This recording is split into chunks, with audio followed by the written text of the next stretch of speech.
बहुत समय पहले भारत के एक छोटे से गांव में एक किसान रहता था। उसका नाम रामू था। वह गरीब था लेकिन ईमानदार और मेहनती था। दिन रात खेतों में काम करता, फिर भी इतना अनाज नहीं हो पाता था कि उसके परिवार का पेट भर जाए। रामू की पत्नी गौरी और उसकी छोटी बेटी प्रीति अक्सर भूखी ही सो जाती थीं। फिर भी रामू हमेशा कहता था, गौरी मेहनत कभी बेकार नहीं जाती, एक दिन जरूर समय बदलेगा। लेकिन उसके दिल के किसी कोने में थकावट और निराशा भी भर गई थी। हर दिन सुबह से शाम तक खेत में पसीना बहाने के बाद जब वह घर लौटता तो उसकी छोटी बेटी मासूम आंखों से पूछती, पिताजी क्या कल हमारे पास भरपेट खाना होगा? और रामू का दिल रो पड़ता लेकिन चेहरे पर मुस्कान लाकर कहता, हाँ बेटी, कल सब अच्छा होगा। ऐसे ही दिन, महीने और साल बीतते गए। गांव के लोग भी रामू को देखकर हैरान होते कि यह आदमी इतनी मेहनत करता है, फिर भी गरीबी क्यों नहीं छूती। कई बार लोग उसका मजाक भी उड़ाते थे कि शायद तुम्हारे हाथ में ही किस्मत खराब है।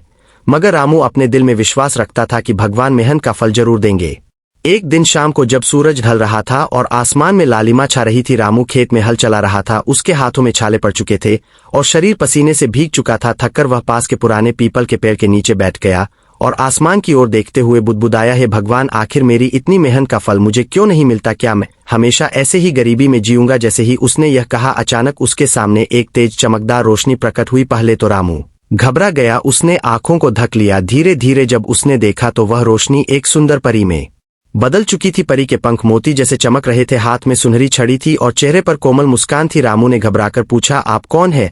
परी ने मधुर स्वर में कहा, डरो मत, मैं परी हूं, तुम्हारी मेहनत और सच्चाई ने मुझे यहाँ बुलाया है।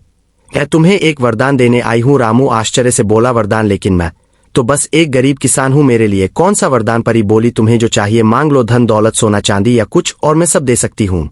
रामू कुछ देर सोच में पड़ा, फिर बोला, मुझे इतना चाहिए कि मेरी माँ का इलाज हो सके और मेरी बेटी की पढ़ाई कभी न रुके, यही मेरी सबसे बड़ी ख्वाहिश है। परी मुस्कुराई, उसने अपनी छड़ी घुमाई और अचानक रामू के सामने एक छोटा सा सुनहरा डिब्बा प्रकट हो गया। उसने कहा, यह डिब्बा तुम्हारी किस्मत बदल सकता है, लेकिन याद रखना, इसमें जो भी मिलेगा उसका इस्तेमाल समझदारी से करना। अगर लालच किया तो सब खो दोगे। रामू ने श्रद्धा से डिब्बा ले लिया और घर लौट आया। अगली सुबह जब उसने डिब्बा खोला तो उसमें से चमकते हुए सोने के सिक्के गिरे।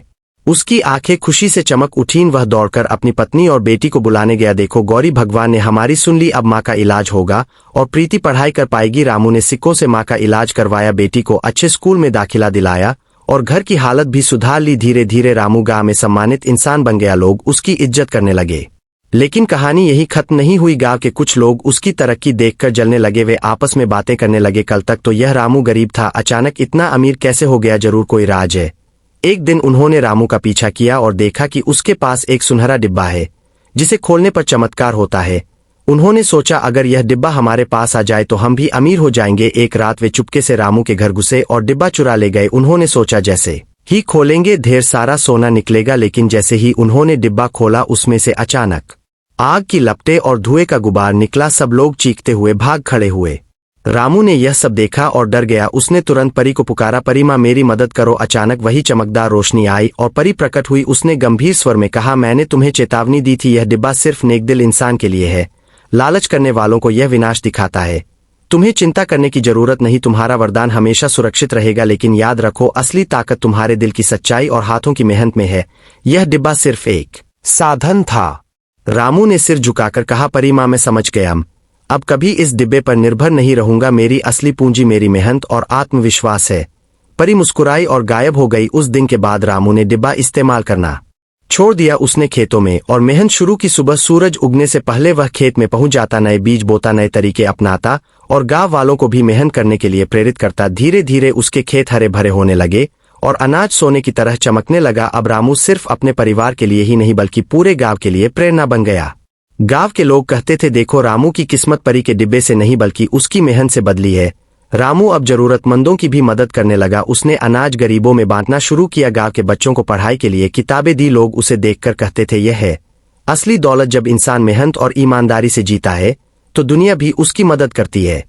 सालों बीत गए, रामू बूढ़ा हो गया। उसकी बेटी प्रीति पढ़ाई पूरी कर डॉक्टर बन गई। अब वह गांव में बीमार लोगों का इलाज करती थी और हर किसी को याद दिलाती थी कि उसके पिता ने कठिन समय में भी हार नहीं मानी थी। लोग रामू को सम्मान से प्रेरणा का किसान कहते थे। रामू अक्सर बच्चों को अपनी कहानी सुनाता और कहता, बेटा, कभी मत सोचना कि कोई जादू तुम्हारी जिंदगी बदल देगा। असली जादू तुम्हारी मेहनत और आत्मविश्वास में है।